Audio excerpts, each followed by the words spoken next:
ว่าอันที่ลุงซื้อมาบ่นางหมักแตงนี่ล่ะหมูแตงนี่เออโบ3 เถื่อปูรอบ3จึงได้เป็นตอนที่ลุงซื้อมาน่ะบ่ได้เป็นบ่บ่ออกอันนี้ตอนลุงซื้อมามันเป็นดอกเลยออกต้นเดียวนะโอ้ยพอได้แนวน้องซื้อรอบ2อีกแล้วมันออกพุ่นต้นเดียวหั่นเออแม่ปลูกอีกรอบ3โดย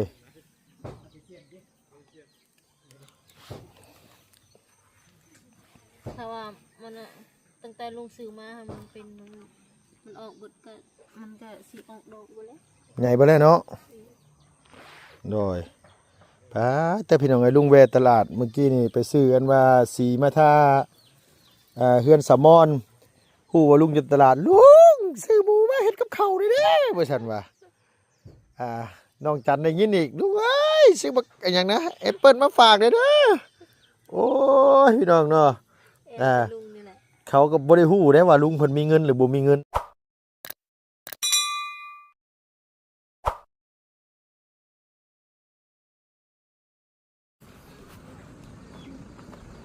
โอ้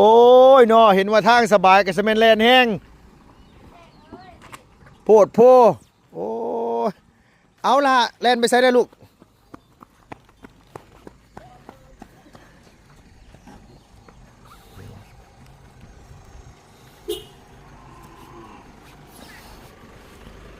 ลงมาเด้อหิวเข่าได้จันเอ้ยป้าไอ้เปิ้ลลุงเงินว่าเอาไว้เมื่อกี้นี่มาวันนี้เบิดเลยพี่น้องเอ้ยโพดโพโดยสวัสดีเหลือหน่วยเดียวนี่นะโดยเอาให้ทำแม่ยังเอาให้แล้วทำแม่เอาให้แล้วเนาะโดย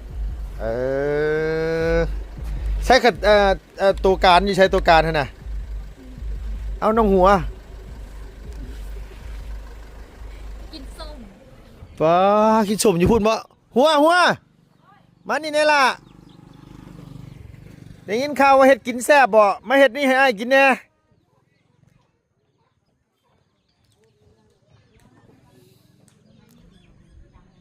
พี่น้องเอ้ยเนาะกราบสบายดีเด้อระหว่างในและก็ต่างประเทศกับทักทายสบายดีพี่น้องเอ้ยเนาะมาพบมาพอกันอยู่เฮือนน้องหัวพี่น้องเนาะจะหน่อยสิเอาน้ำเอาในไปอันว่าพุ่นแหละพี่น้องเนาะเฮือนดีเฮือนแม่บ่าวบุญคงเฮือนแม่ตู้น้องไส้ลุงกระผากบ่าวบุญซื้อน้ำมาเนาะพี่น้องเนาะไปกินท่านน้ำอันว่าแม่บ่าวบุญคงอยู่บ้านอะไรพุ่นแหละพี่น้องเนาะป้าตัวไปกินยังอยู่หันเซลอยู่กินยังอยู่หันน่ะเซลอยู่หันน่ะกินตำมักแตงบ่เอิ้นเลยเนาะแล้วได้มากินนี่ลุงมากินบ่ได้ยินเลยเฮ้ยเนาะได้ยินอยู่แต่ว่าอยากอายเด้มีแต่เอาไปสิก้าไปผู้สาวเต็มอยู่ไปหันกับโพดโพแล้วเห็นว่าก็ได้สบายดีเด้อจะเป็นแต่ได้ไปเป็นกาดเป็นอย่างแท้ซ่อนมอไซค์ไปน้ำในกัวจากคนจากใดใส่แว่นตาดำสิมันเป็นแต่อุ่นใจนะโดยคือกาดจังสินะฮะโดยเอาพี่น้องเลยเอาบอกให้ลุงซื้อยังก่อนมาให้นะซื้อสิ้นหมูพุ่นในตะกร้ารถผูกไปเอามาลุงมันซื้อสิ้นหมาบ่ได้ซื้อสิ้นหมูแล้วถึกแล้วโดยมานั่นบ่ทันข้าเจ้าเมื่อกี้นี่รถ10 ล้อเหยียบแบ่ตัวบักใหญ่นึงข้าเจ้าจอดเอาก่อนคันว่าซั่นนั่นพอแห้งค่อยน่ะเต็มรถเจ้าโอ้ยกินรถลูกกินรถกินเลย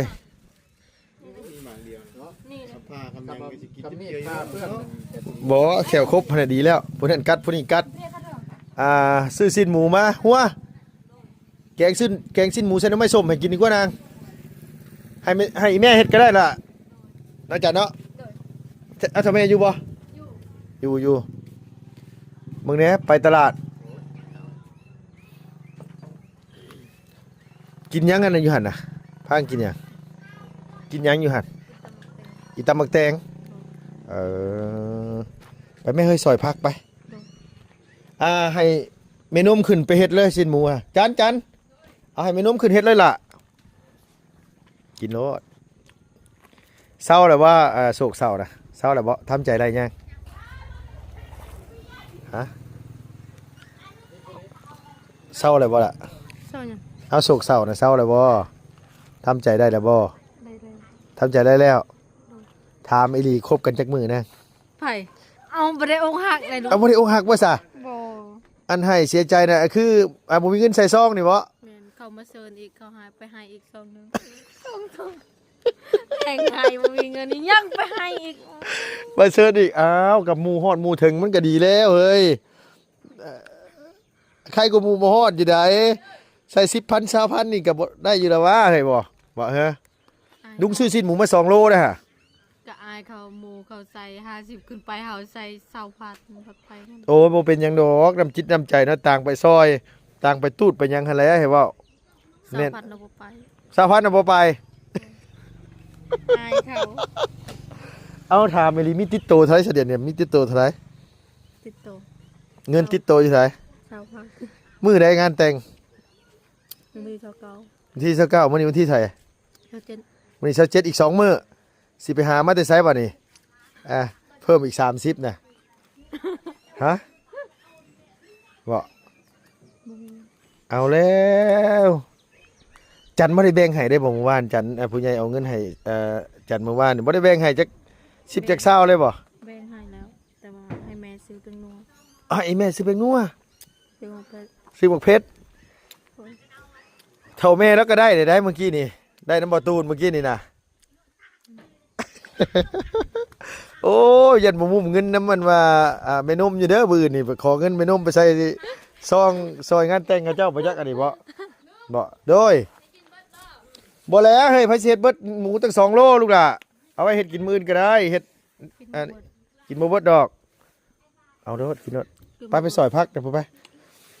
ไปขอพระอีตูเฮือนนั่นสะพรมาได้เด้อนางเด้อ เขาอีตู่ โดย เฮ็ดหยัง เอาใส่อันแกงหมูใส่น้ำมันส้มไงบอกไม่นุ่มแกงหมูใส่น้ำมันส้มให้ได้เด้ออยากกินแกงหมูใส่น้ำมันส้มได้นี่เว้าอีหลี เบ้เบ้เอ้ย แกงมะขัว ขัวหมูใส่น้ำมันส้มหั่นแหละคือเราเฮ็ดแต่เก่าหั่นแหละ แน่ก็บ่ใส่อันนั้น บ่ใส่ผักอีตู้บ่บ่ใส่เนาะก็นึกว่าใส่แต่ผักบัวแมันบ่นาง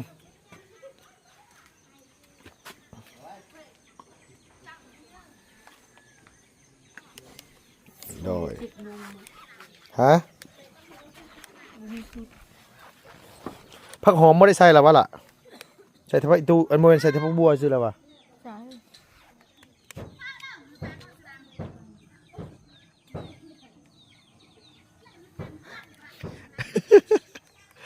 งามอีหลีเด้อพี่น้องเอ้ยหมักแตงหมักเต้าเพิ่นป๊าดโตงามอีหลียอมรับโอ้ยบ่ได้จักเทื่อดอกมื้อนี้อันค่าที่กินอยู่นี่ล่ะเมื่อกี้นี่ก็กินตำหมักแตงบัดทีนี้ก็กินอันว่า เอาเลย ผักบัวผู้ใดบ่แม่นผักหอมเด้อนี่ผักหอมอันนี้น่ะโอ้ยซอยเอาผักบัวผู้ใดนาง ฟังเขาว่าเอา บ่เอานะผักหอมนะเอาแต่ผักบัวนะแต่เก่าต้องถามแม่นุ่มเป็นคนเฮ็ด ฟังหอมก็เอา เอาบ่ล่ะเอาก็เอารถเฮ้ย สิ ไปใช้ก็ล่ะ ไปเฮ็ดใส่แค้น เฮ็ดใส่แขน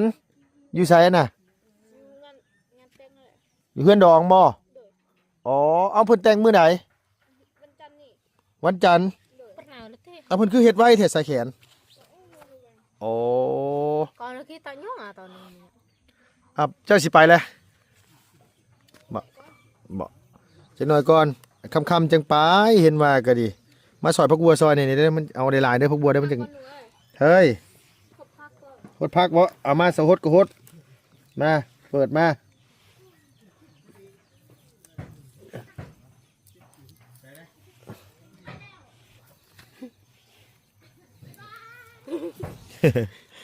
บายบายสาวน้อยไปแล้วพี่น้องเอ้ยเอาซอยรถผู้เดียวเจ้านะ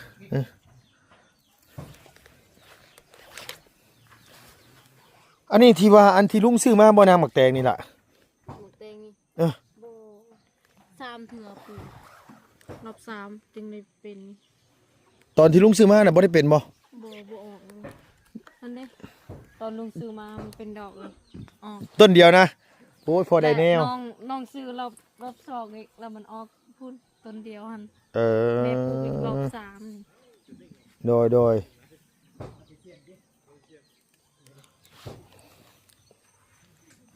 ถ้าว่ามันอะตั้งแต่ลุงซื้อมามันเป็นมันออกเบดก็มันก็สีออกดอกหมดแล้ว ใหญ่ไปแล้วเนาะโดย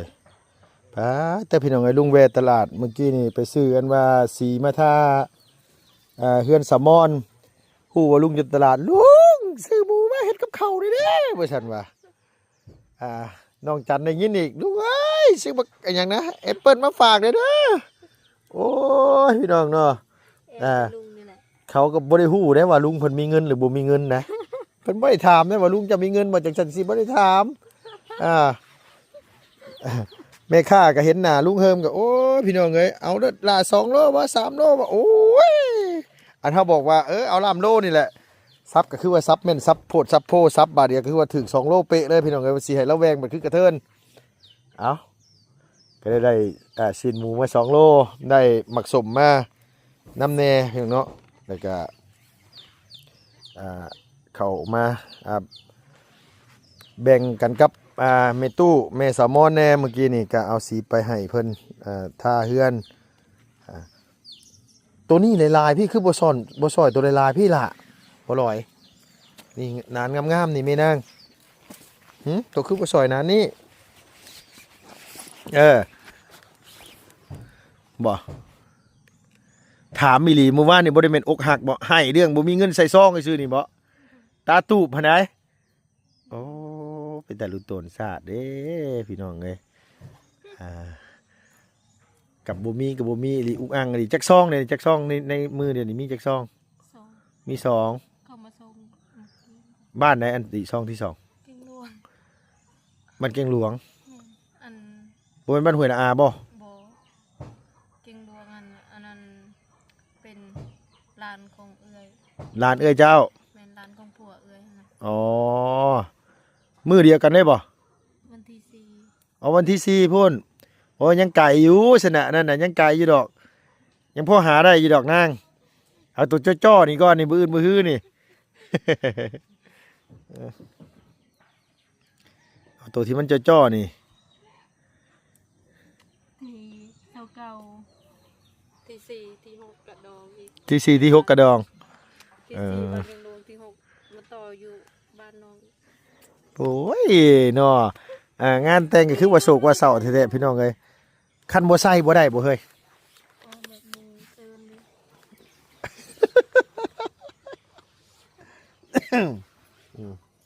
หมูมาฮอดกับบ่เห็นน้ำเห็นตาบ่ไป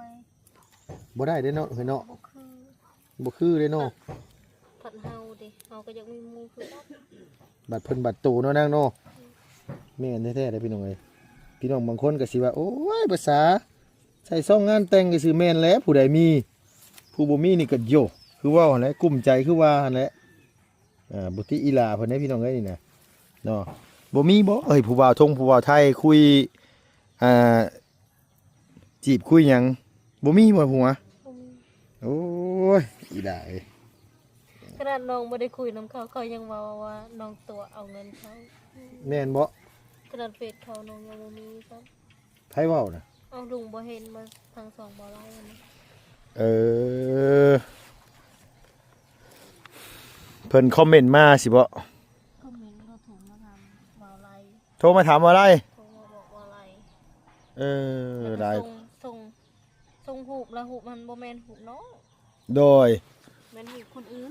รูปคนอื่น แล้วเขาว่าน้อง อื แต่หูป ม ที่เขาส่งให้บ่ไล่อันหูปน้องอันเขาเก็บเอาแต่คลิป โดย เขาเบิ่งคลิปแล้วเขา โดยมายังอายะเอ้ย ตักน้ำรถอันนั้นนะลูก ตัก มีน้ ตักน้ำหดยังอะนะ ำรถผัก หดพัก โอ้โดยมาซอยเอาพัก น้ำกินก็บ่มีไก่ ไก่ไปตักอยู่ใช้นั่นน่ะ เจ็บอันนี้ไป ตักน้ำเชกิน ไปจักน้ำเซกิน เจ้า เพื่อนอายะอยู่ไสน่ะเพื่อนเจ้าอยู่ไส เอ๊ะเฮือดหัว โอ้ เอาผักหอมก็เอาบ่นาง เอ้า เบิ่งมีข้าวผักอันนี้เฮามีแล้วบ่มีน้ำเห็น โดยน้ำบ่มี บ่มีห้องน้ำนี่มีอยู่บ่มีกี่น้ำ ห้องน้ำก็มีอยู่แต่ว่าน้ำบ่มี บ่มี โดย โอ้เท่านี่ลูกมันยังน้อย ลูกจักปีคือว่าเฒ่าแหละคือยังเลยลูกยังน้อยอยู่ เฮานี่เฮาลูกเฮายังน้อยบ่เดียวลูกเฮา ลูกพอดีแถว ทานลานหั่น โดยเอาหัว แล้วเลยลูกตอนเราเฒ่าบ่นางฮะ ลูกอันเลี้ยงลูกอันพี่น้องไม่ลูกตัวเองเราเลี้ยงลูก อ๋อเราอาศัยอันว่าหลานเลี้ยงหลานอืมคือบ่เอาตัวนี้บ่เฮ้ยผักหอมนี่ไหมเอาตัวนั้นก่อนบ่มันหงำกันบ่เอาหลายๆนี่นะใส่ผักหลายๆไม่หัวมันยังแสบหัว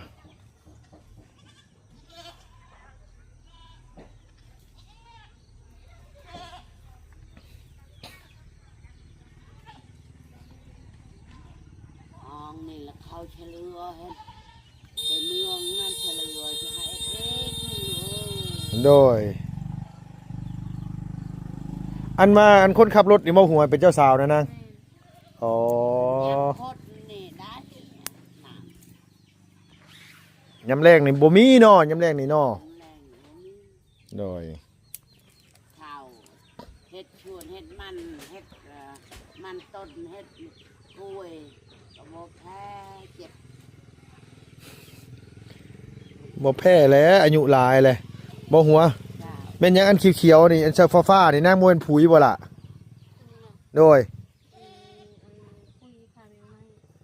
อ๋อผุยขาดแมงใหม่มันถึกพักหอมเฮากินเฮาสิบ่กุจีดบ่เฮ้ย แม่นบ่หัวกุจีดบ่หัวตายกุจีดเนาะ โอ้คันสะแงดนี่หนาวแมันบ่นางสะแงดหนาวพี่น้องกุจีดนี่คือ ใส่ อาแซดอหย่างก็อาแซดนี่คืออย่าง บูฮู อาแซดนี่บ่มี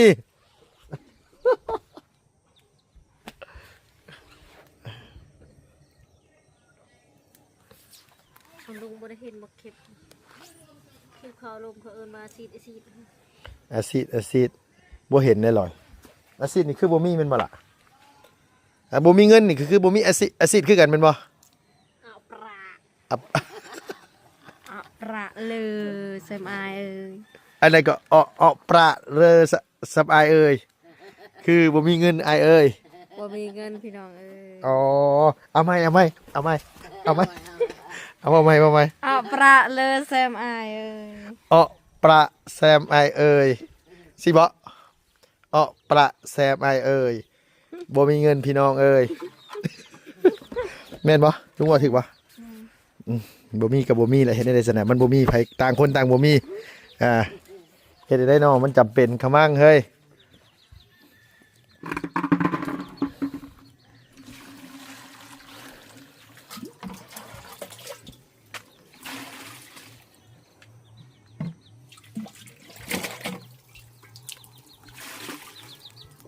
จักมื้อใดเด้อสิไปเป็นสาวโรงงานเนาะ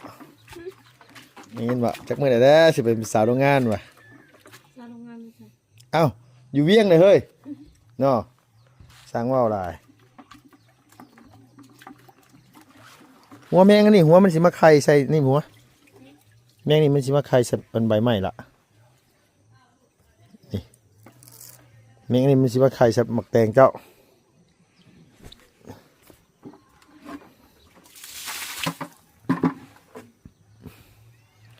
หันจะบอกเมื่อกี้ลุงลืมไปได้ว่าบ่มีเงินเห็นไหมประเอียก เอาปลาเซมอายเอ้ย ประแซมอายฉันวะโอเค โอ้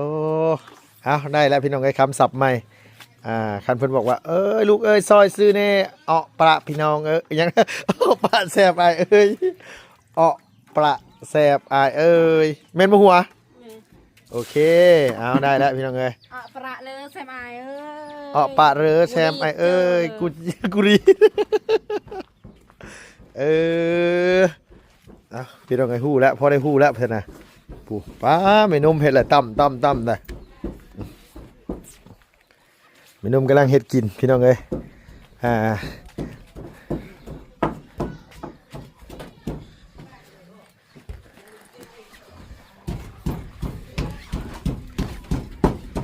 โดยสบายดีแม่ ดูสบายดี เอาแม่กับอันว่าอันคืออันมาพี่น้องอันกับน้องชายนี่บ่ได้เป็นพี่น้องกันบ่อ๋อบ่แม่นมีแต่พี่น้องแม่นี่มีแต่อยู่บ้านแกงหลวงบ่แม่ โดย อ๋อ เด้พี่น้องเรียนอันนั้นบ้านหัวเป็นแม่ อ๋ออันนี้หลังนี้นี่เนาะเพิ่นสะพอนี้ โดยมันน้อง น้องทั้งทะพ่อบ่ แม่ระบาวชาวพรเอาอยู่บ้านอันนั้นเด้ละน้อยเอาพี่น้องชาวพร โดย น้องสาวโอ้น้องสายของแม่สาวพรนี่เอาน้าสาวของน้องไซ โอ้ เป็นน้องสาวของพ่อน้องไซ โดย